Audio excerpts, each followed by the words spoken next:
말씀 받겠습니다. 누가복음 5장 1절부터 11절 말씀입니다. 신약성경 95쪽에 있습니다. 누가복음 5장 1절부터 11절 말씀입니다.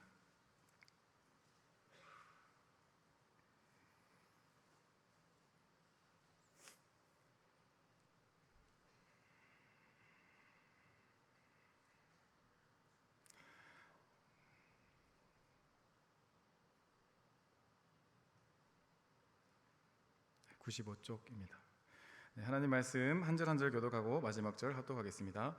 무리가 몰려와서 하나님의 말씀을 들을새 예수는 게네사렛 호숫가에 서서 배 두 척을 보시니 모두들은 배에서 나와서 그물을 씻는지라. 예수께서 한 배에 오르시니 그 배는 시몬의 배라. 육지에서 조금 떼기를 청하시고 앉으사 배에서 무리를 가르치시더니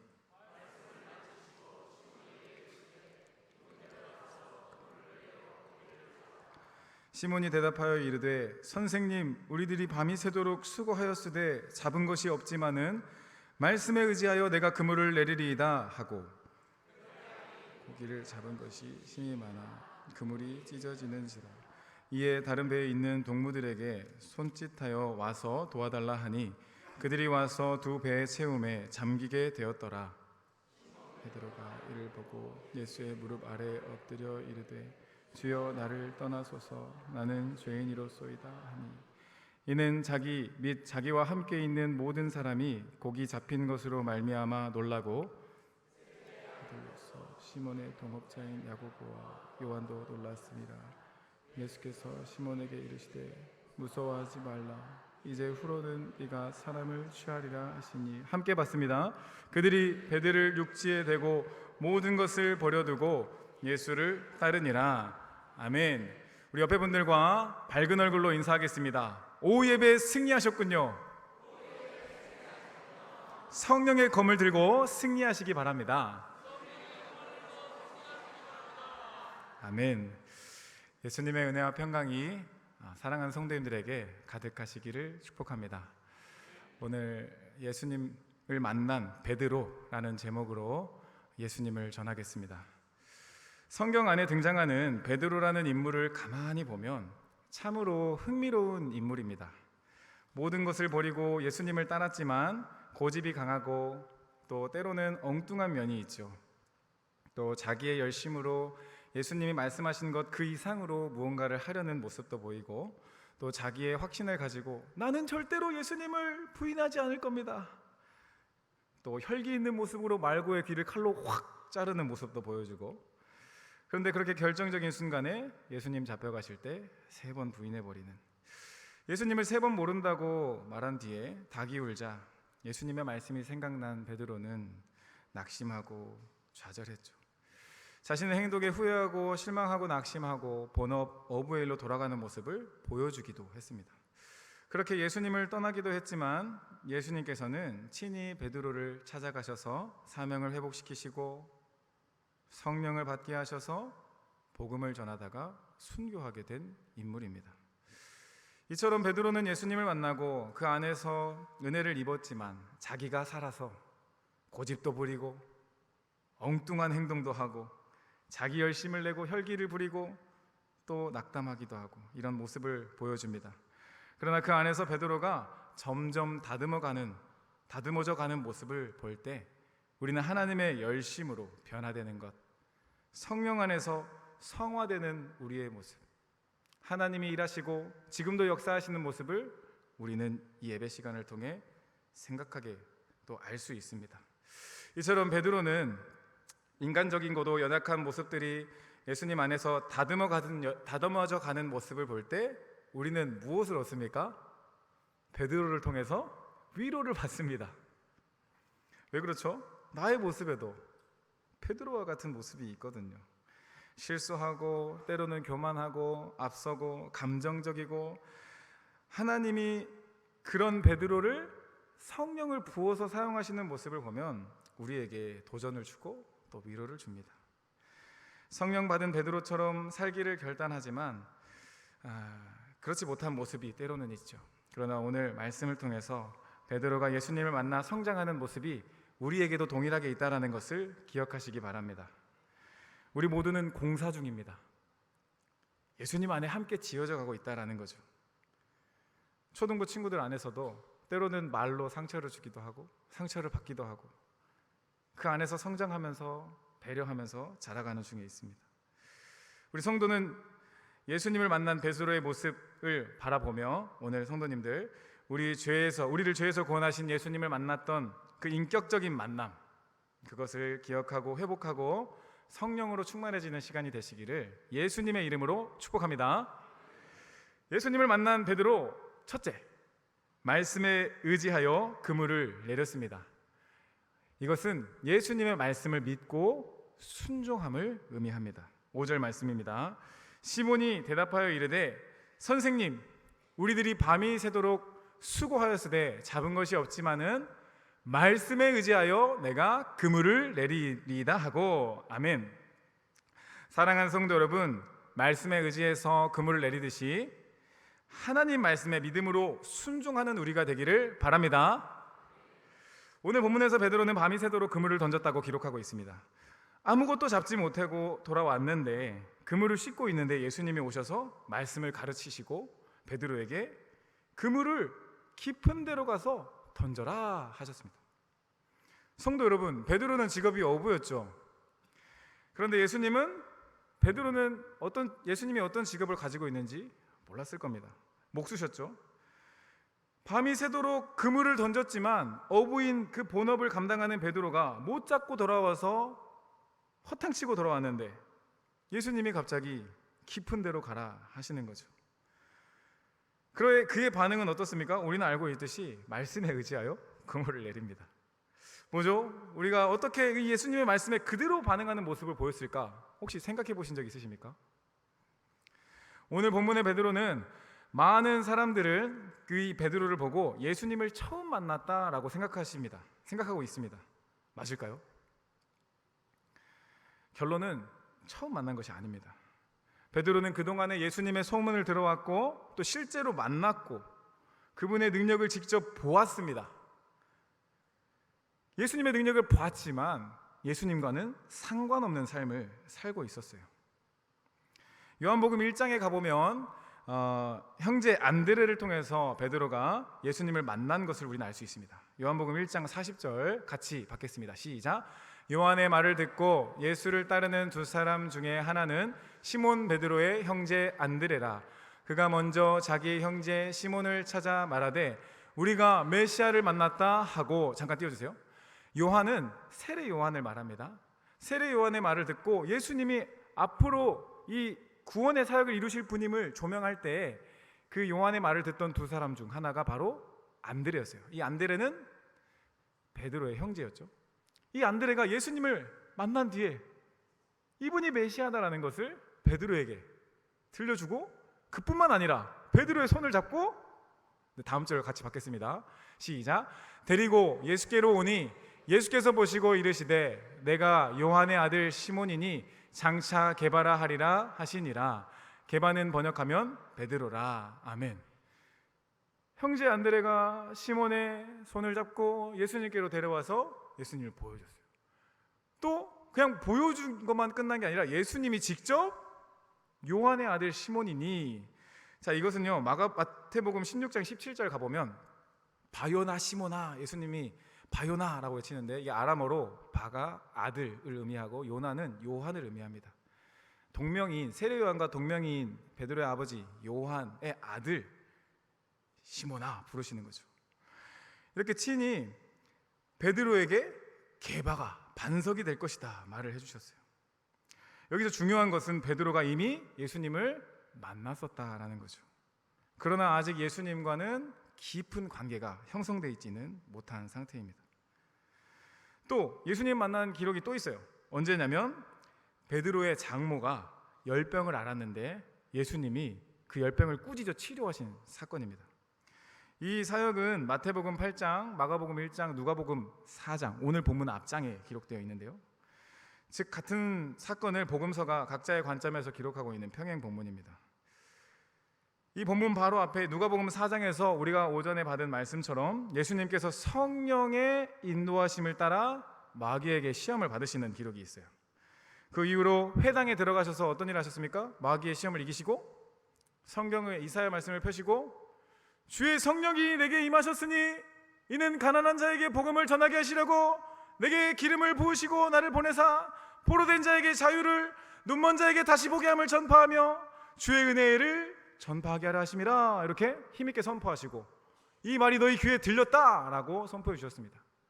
그리고 이제 귀신 들린 자들을 치료하시고 그 이후에 누가복음 4장 38절에 예수님의 치료, 장모를 치료한 사건이 등장합니다. 우리 함께 받겠습니다. 시작. 예수께서 일어나 회당에서 나가사 시몬의 집에 들어가시니 시몬의 장모가 중한 열병을 앓고 있는지라. 사람들이 그를 위하여 예수께 구하니 예수께서 가까이 서서 열병을 꾸짖으신데 병이 떠나고 여자가 곧 일어나 그들에게 수종드니라. 아멘. 예수님의 열병이 꾸짖으실 때, 열병아 떠나가라 할 때 장모의 병이 나아버렸어요. 이것을 베드로는 눈으로 보았고 아주 놀랐을 것입니다. 예수님의 병 고치시고 마귀를 내어 쫓으시는 모습을 보면서 그분을 향한 신뢰하는 마음이 생겼던 거죠. 자, 이런 배경에서 오늘 본문을 본다면 베드로가 예수님 말씀에 순종한 것은 어떻게 보면 당연하게 여겨집니다. 그렇습니까? 우리도 예수님의 치료와 기적을 눈으로 보고 믿음으로 반응하고 경험하여서 이 자리에 앉아 계신 분들이 있습니다. 혹시 눈으로 나는 예수님을 봤다 하는 분 있으십니까? 사실 우리는 아무도 예수님을 눈으로 보지 못했습니다. 그러나 이 눈으로 보지 못한 예수님을 우리는 성경을 통해서 보고 또 걸어다니는 교회인 성도를 통해서 예수님의 모습을 봅니다. 예수님의 죽음과 부활이 하나님의 큰 사랑을 확증하고 있음을 우리는 성경을 통해서 듣게 되고 믿게 된다라는 거죠. 눈으로는 보지 못했을지 모르지만 예수님의 산 증인이 된 자들이 바로 옆에 앉아 있습니다. 우리 구미강동교회가 그렇고 한국교회가 그렇습니다. 말씀에 순종하는 자들을 통해 지금까지 하나님의 은혜가 임한 것이죠. 우리 옆에 분과 인사해 볼까요? 예수님의 증인이시군요. 사랑하는 성도 여러분, 우리도 베드로처럼 말씀에 순종하는 반응을 해봅시다. 말씀에 순종하기 위해서 우리에게 필요한 것은 뭘까요? 말씀을 가까이 하는 것입니다. 오늘 초등부 학생들에게 집에서 성경을 한 번이라도 본 친구 손 들어보라 했는데 50%는 들고 50%는 그냥 그대로 성경을 가져갔다가 먼지 묻혔다가 툴툴 털고 다시 들고 오는.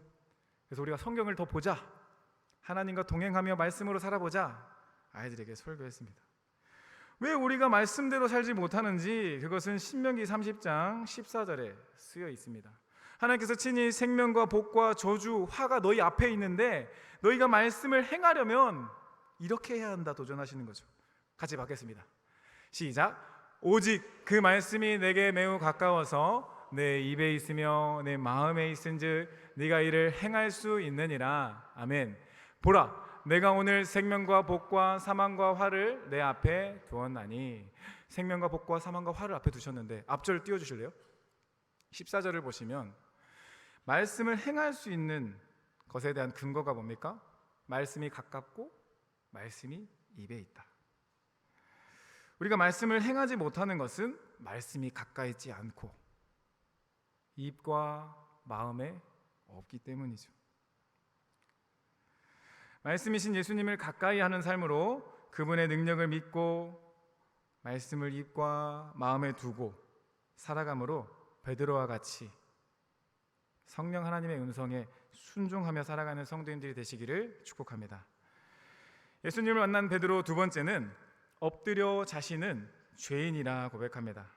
이것은 예수님 만난 사람은 죄가 무엇인지 깨달음을 의미합니다. 사랑하는 성도 여러분, 예수님을 만난 성도로, 인격적으로 만난 성도로 그분 앞에서 날마다 죄를 고백하고 죄 사함의 은총을 입는 성도님들이 되시기를 축복합니다. 8절입니다. 시몬 베드로가 이를 보고 예수의 무릎 아래 엎드려 이르되 주여 나를 떠나소서 나는 죄인이로소이다 하니. 아멘. 베드로는요 지금 물고기가 많이 잡혔어요. 어떻습니까? 저라면 엄청 신났을 것 같습니다. 막 아드레날린이 펑펑 터지면서 와 이거구나 그런 생각이 들었을 것 같아요. 와 물고기 진짜 많이 잡혔네. 저분하고 함께 물고기 사업을 해야겠다. 저 예수님만 있으면 이제 난 부자가 될 수 있을 거야. 예수님 저랑 동업하시겠습니까? 제가 5대5 해드릴게요. 이거 엄청나지 않아요? 배도 제 거고 그물도 제 건데 반절 준다니까요. 이렇게 딜을 했을 것 같습니다. 그런데 베드로의 모습은 어떻습니까? 사색이 되어서 그분 앞에 엎드려진 거예요. 나는 죄인입니다. 이것은 뭘 의미합니까? 예수님의 그동안 사역들, 귀신들이 다가와서 하나님의 아들 외쳤지만 귀신들은 당신이 나와 무슨 상관이 있나이까 그렇게 귀신이 쫓겨져 나가는 것을 베드로는 봤고요. 또 열병이 장모의 병이 치유되는 것을 봤고 또 그 예수님이 자신에게 다가와서 너는 이제 베드로, 게바, 반석이 될 거야 하셨던 그 모든 상황들이 오버랩됐을 거예요. 그 하나님의 아들이신 예수님의 그 영광, 하나님의 영광을 눈으로 볼 때 그분 앞에 엎드려질 수밖에 없었던 거죠. 꼬꾸라진 거죠. 사랑하는 성도 여러분, 성도님들의 삶에도 그냥 지식적으로만 예수님을 알아질 때가 있지 않았습니까? 예수님을 믿는다, 주님이라고 말하지만 상관없는 삶, 마치 귀신들이 하나님의 아들 고백하지만 나와 무슨 상관이 있습니까? 하듯 평일에는 전혀 예수님과 상관없는, 동행하지 않는, 관계없는 말만 믿음 뿐인 신앙이 있지 않았냐는 거죠. 제가 그랬습니다. 예수님과 친밀한 관계를 맺는다는 것은 정말 내가 죄인이라는 것을 깊이 깨달을 때, 예수님이 십자가에서 죽으시고 부활하신 그리스도로서 나의 죄를 대신하신 사건이었구나라는 것이 믿어질 때, 그게 바로 진정한 관계, 인격적인 만남의 시작임을 기억하시기 바랍니다. 저도 베드로처럼 큰 은혜 앞에 무릎을 꿇게 되고 엎드린 경험이 있어요. 저는 아주 교만한 사람이었어요. 마음만 먹으면 뭐든지 할 수 있다라는 생각을 가지고 제가 주인 되어 살아갔던 인생이었습니다.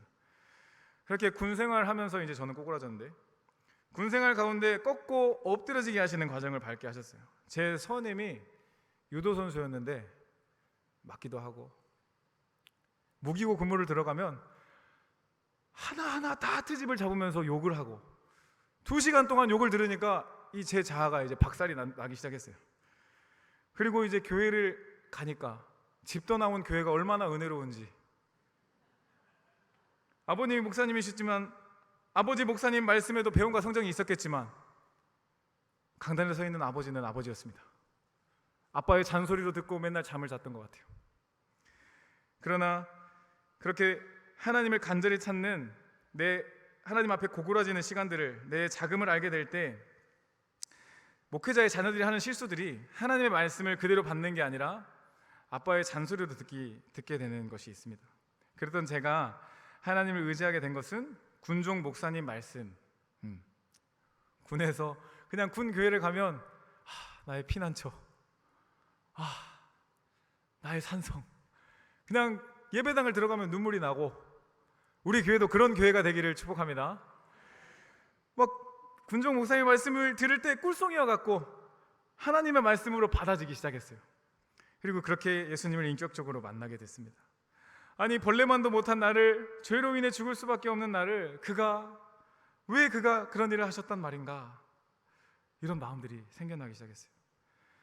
사랑하는 성도 여러분, 처음으로 회심하고 예수님 앞에 엎드려 회개한 경험이 있으십니까? 내가 정말 죄인이라는 것이 알아진 사건이 있느냐라는 겁니다. 그렇다면 죄가 무엇인지 알아야 해요. 죄는 뭐냐면 하마르티아 원어로는 벗어나다 또는 못 미치다, 벗어나거나 못 미치는 것을 의미합니다. 화살을 싹 쐈는데 화살이 관역에 맺히지 않고 벗어나거나 못 미치는 것. 즉 하나님과 관계가 벗어나거나 못 미친 끊어진 관계를 의미하죠. 선악과 사건을 통해서 우리는 하나님 말씀 불순종하고 하나님 앞에 죄를 저지르고 그로 인해 교만한 우리의 모습들을 알고 있습니다. 우리의 상태, 죄의 본질을 갖고 있다는 것을 깊이 알 때, 마치 이것은 어떻습니까? 내가 목이 마를 때, 목이 마르면 마를수록 이 물 한 잔이 너무 귀하지 않습니까? 뼈저리게 내가 죄인이다라는 것을 인식하게 될 때 예수님이 나의 인생의 전부가 되시는 겁니다. 저희 어릴 적 아버지께서는 항상 강단에서 회개기도 하자고 하셨어요. 저는 제가 잘못한 것들이 떠오를 때는 기도했어요. 회개했어요. 하지만 하나님, 저는 회개할 것이 이번 주에는 없습니다, 이렇게 기도할 때가 있었어요. 그런데요, 회개할 것이 없다라는 것은 아주 교만한 겁니다. 예수님께서, 우리는 모두 예수님이 그날그날 필요합니다. 예수님이 자신을 생수에 비유하시는데 생수를 안 마시고 사는 사람이 없듯이 우리는 그날그날 예수님의 보혈로 씻고 그분의 생명을 덧입어야 합니다. 이 생수를 눈이 뚫어지게 쳐다본다 해서 제 몸이 샤워가 되는 것이 아니고, 뚫어지게 쳐다본다 해서 제가 물을 마신 것과 같은 생명을 얻는 것이 아니죠. 이처럼 우리도 예수님을 머리로만 생각한다고 되는 것이 아니라 예수님을 어떻게 할 때? 예수님을 믿을 때, 예수님을 믿음으로 죄를 고백하고 그분 안에서 용서를 받고 부활하신 그분의 생명이 내 안에 임할 때 우리는 진정한 예수님을 맛보고 그분이 내 안에 거하시는, 내가 그 안에 거하는 능력 있는 삶을 살아가게 됩니다. 성경의 인물들 중에 동일하게 엎드림의 모습을 보여주는 인물들이 있어요. 요한계시록을 작성한 요한이 그런데요, 그는 예수님의 모습을 반모섬에서 보았습니다. 요한이 기록한 예수님에 대해서 들려드릴 건데 한번 상상해 보시길 바랍니다. 상징적인 언어들이 많이 있어요. 예수님이 능력이 있으시고 순결하시고 권능이 있으시고 결국에는 최후의 승리를 이루실 것을 보여주는 대목입니다. 요한계시록 1장 13절부터 촛대 사이에 인자 같은 이가 발에 끌리는 옷을 입고 가슴에 금띠를 띠고 그의 머리와 털에 희가 흰 양털 같고 눈 같으며 그의 발은 풀무불에 단련한 빛난 주석 같고 그의 음성은 많은 물소리와 같으며 그의 오른손에 7별이 있고 그의 입에서 좌우에 날선 검이 나오더라. 그의 얼굴은 해가 힘있게 비추는 것 같더라, 이렇게 기록하고 있습니다. 그리고 17절의 기록을 우리 함께 같이 받겠습니다. 시작. 내가 볼 때 그 발 앞에 엎드려져 죽은 자 같이 되매 그가 내게 오른손을 얹고 이르시되 두려워하지 마라. 나는 처음이요 마지막이니 곧 살아있는 자라. 내가 전에는 죽었었노라. 볼지어다 내가 세세토록 살아있어 사망과 음부의 열쇠를 가졌노니 그러므로 네가 본 것과 지금 있는 일과 장차될 일을 기록하라. 아멘. 주님의 현현을 만나고 그분 앞에 엎드려진 요한에게 예수님이 오른손을 얹고 나는 처음이요 마지막이니 곧 살아있는 자라. 내가 전에는 죽었었다. 그러나 볼지어다 내가 세세토록 살아있어서 사망과 음부의 열쇠를 가졌노니 본 것 장차 본 것을 기록하라 라는 명령을 주죠.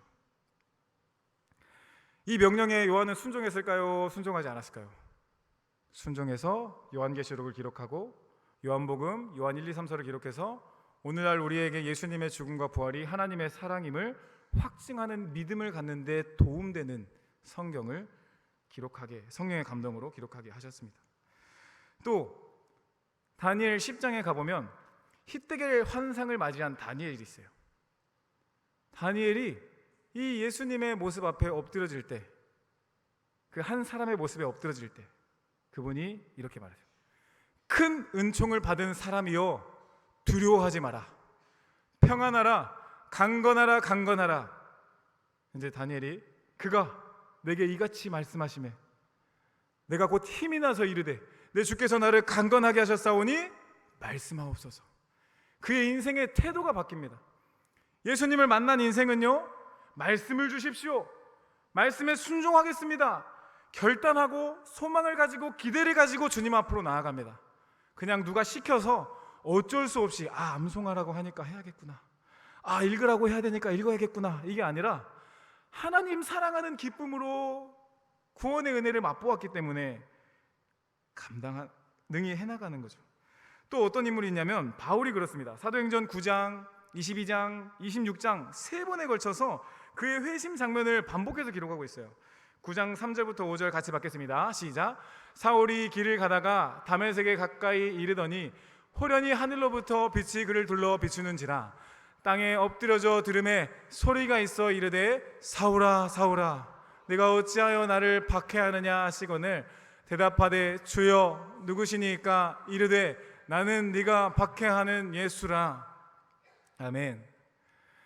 이렇게 사울 예수님을 만나 엎드려지고 눈이 멀었지만 치료받고 하나님 나라를 위해 귀히 쓰임받는 인물이 되었죠.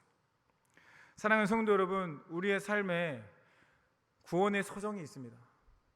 소명, 중생, 회심, 신앙, 칭의, 수양, 성화, 성도의 견인, 영화 이렇게 9가지로 나누어서 보는데 우리는 오늘 2가지를 좀 집중적으로 보려 합니다. 칭의 한번 읽어볼까요? 시작. 예수님을 믿음으로 회심하여 죄사함을 받으며 의롭다고 불려지는 것이다. 죄인인데 자꾸 의롭다고 불려주시는 거예요. 왜? 예수님 믿으니까. 우리가 땀이 나는 존재인데 자꾸 샤워하고 자꾸 세수하다 보면, 제가 고등학생 때 여드름 박박이었는데 세수를 잘하면 여드름이 나지 않더라고요. 세수를 안 했던 것 같습니다. 성화 같이 읽어보겠습니다. 시작. 칭의 안에서 계속되는 회개 가운데 예수님을 따라 거룩하게 변화되는 것이다. 네, 계속해서 예수님 안에서 너는 의로워, 너는 의로워, 너는 의로워. 근데 그게 너의 능력이 아니고 나의 능력이야 라는 것을 자꾸 듣다 보니 예수님 따라 변화되어져 가는 거죠. 사랑하는 성도 여러분, 우리도 베드로가 성장하고 성화되고 변화되었던 것처럼 예수님 안에 칭의의 은총을 입고 성화의 과정을 힘있게 밟아가는 성도님들이 되시기를 바랍니다. 예수님을 만난 베드로 첫 번째는 말씀에 의지하여 그물을 내렸습니다. 이것은 말씀을 믿고 순종함을 의미했고, 두 번째는 엎드려 자신은 죄인이라 고백했다 했어요. 예수님 만난 사람은 죄를 깊이 깨닫는다 했습니다. 세 번째는 모든 것을 버려두고 예수님을 따랐습니다. 이것은 그리스도와 함께 죽고 함께 사는 삶을 의미합니다. 사랑하는 성도 여러분, 모든 것을 버려두고 예수님을 따라 제자가 된 베드로처럼, 예수님께서 사람을 낚는 어부가 되게 하시겠다는 음성에 순종한 베드로처럼 우리도 예수님과 함께 죽고 예수님과 함께 사는 복된 삶이 되시기를 축복합니다. 11절입니다.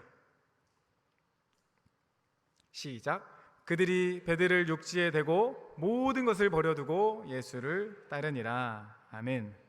예수님이 죄인이라 고백하는 베드로에게 무서워하지 마라, 이제 후로는 사람을 낚는 어부가 되게 할 거야 하셨어요.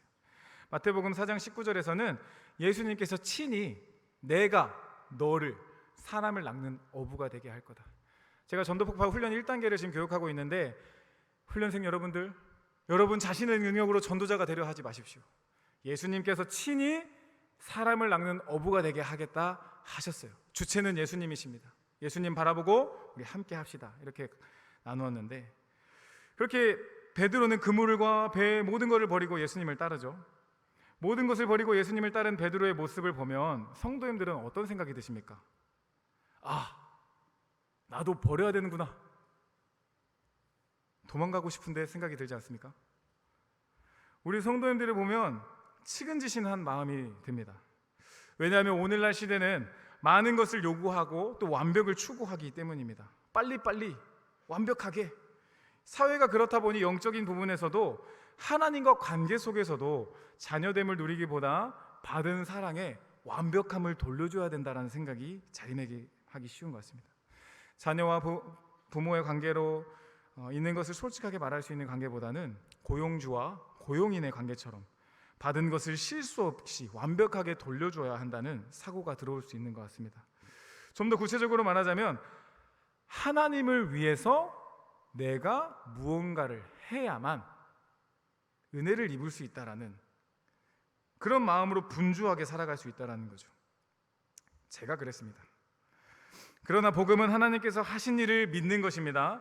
하나님의 사랑을 확증하신 예수님을 믿는 것이고 예수님께서 친히 십자가에서 죽으시고 부활하심으로 우리를 죄와 사망의 권세에서 끊으셨음을 믿으시기 바랍니다.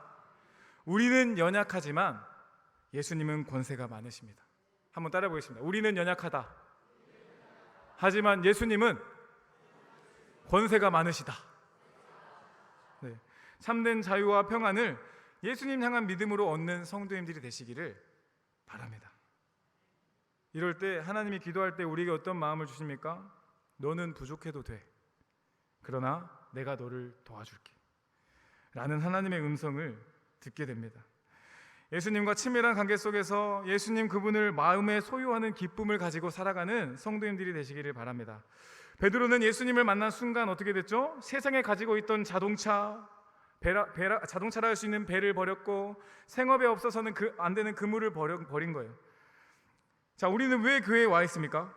지금 우리의 것을 버려야 한다는 것을 강요하는 것이 아니에요. 우리의 힘으로 우리는 우리의 것을 절대로 버릴 수가 없습니다. 그러나 더 좋은 것, 더 귀한 것을 알게 되면 자연스럽게 손에 있는 것이 놓아지게 됩니다. 우리가 부여잡고 있는 것, 또 바라보고 있는 것, 소망하고 있는 것이 무엇인지 점검해 보길 바랍니다. 그것이 바로 예수 그리스도가 되기를 바랍니다. 우리가 우리 자신에게, 예수님께서 우리에게 제자가 되려면 이렇게 하라고 말씀하셨어요. 누가복음 9장 23절입니다. 시작. 또 우리에게 이르시되 아무든지 나를 따라오려거든 자기를 부인하고 날마다 제 십자가를 지고 나를 따를 것이니라. 아멘. 자기를 부인하고 제 십자가를 지라 하셨어요. 사랑하는 성도 여러분, 구속의 은혜를 얻은 것, 아는 것에 그치지 말고 그 은혜 속으로 들어갈 수 있기 바랍니다. 육체의 고난을 통과하신 예수님 따라 십자가 고난에 동참하는 은혜가 있기를 바랍니다. 날마다 제 십자가를 지라 하신 예수님의 음성 앞에 어떤 마음이 드십니까? 십자가를 져야 되는구나. 힘든 마음이 드십니까? 갈라디아서 2장 20절은 이 십자가 고난에 동참하는 것이 무엇인지 확실하게, 정확하게, 선명하게 설명하고 있습니다. 같이 받겠습니다. 내가 그리스도와 함께 십자가에 못 박혔나니 그런즉 이제는 내가 사는 것이 아니요 오직 내 안에 그리스도께서 사시는 것이라. 네, 여기까지. 뭡니까? 내가 혼자 십자가를 져야 한다는 생각은 저를 힘들게 만들지만 예수님과 함께 십자가를 진다라는 것을 우리는 잊지 말아야 돼요.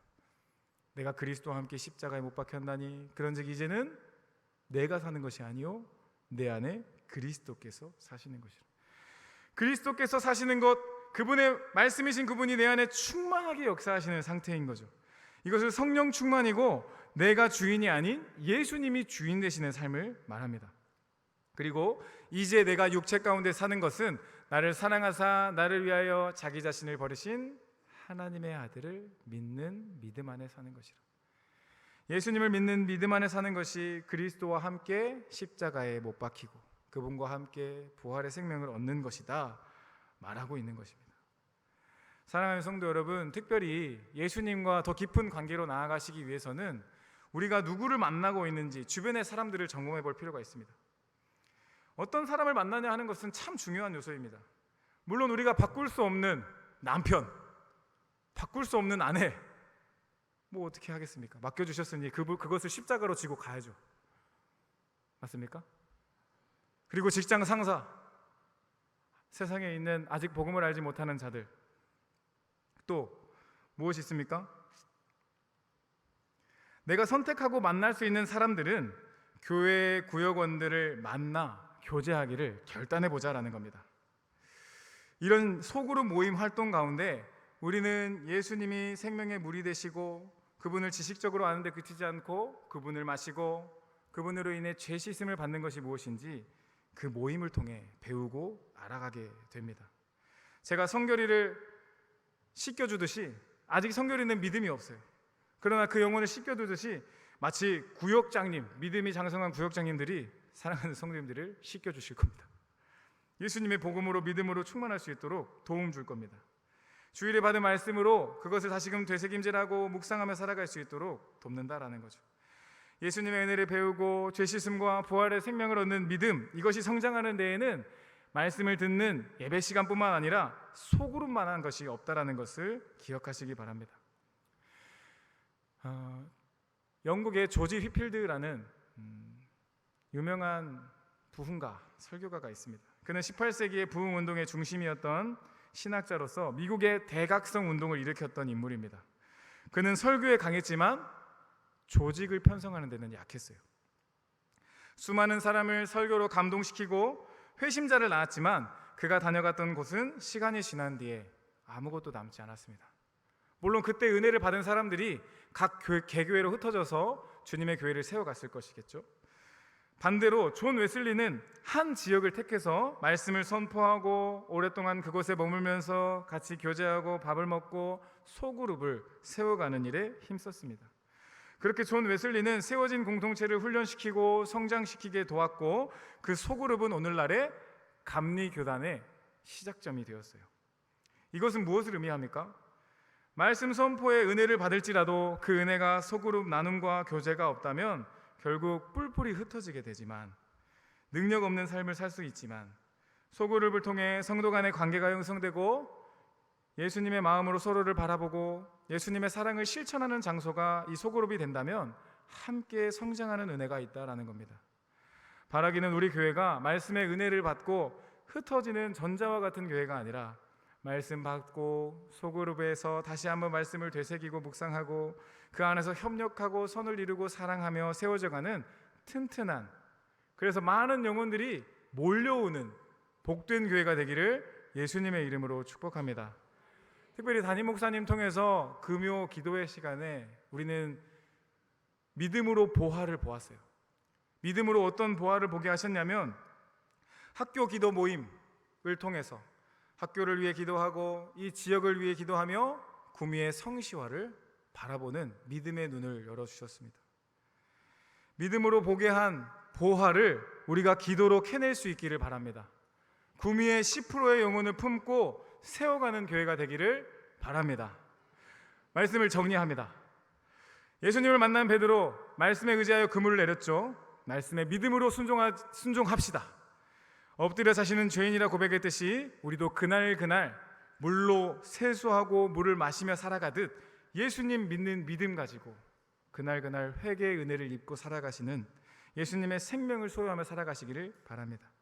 모든 것을 버려두고 예수님을 따랐던 베드로처럼 예수님의 능력을 힘입고 우리의 손에 잡아진 것들이 놓아지는 은혜가 있기를 바랍니다. 소그룹 교제를 통해서 예수님과 함께 죽고 함께 사는 바다 같은 주의 사랑으로 충만해지고 가정이 살고 남편이 살아나고 아내가 살아나고 직장이 살아나고 구미의 지역이 살아나고 나라가 살아나는 일에 귀히 쓰임 받는 축복의 통로, 귀하고 복된 통로가 되시기를 예수님의 이름으로 축복합니다. 내 영혼은 안전합니다.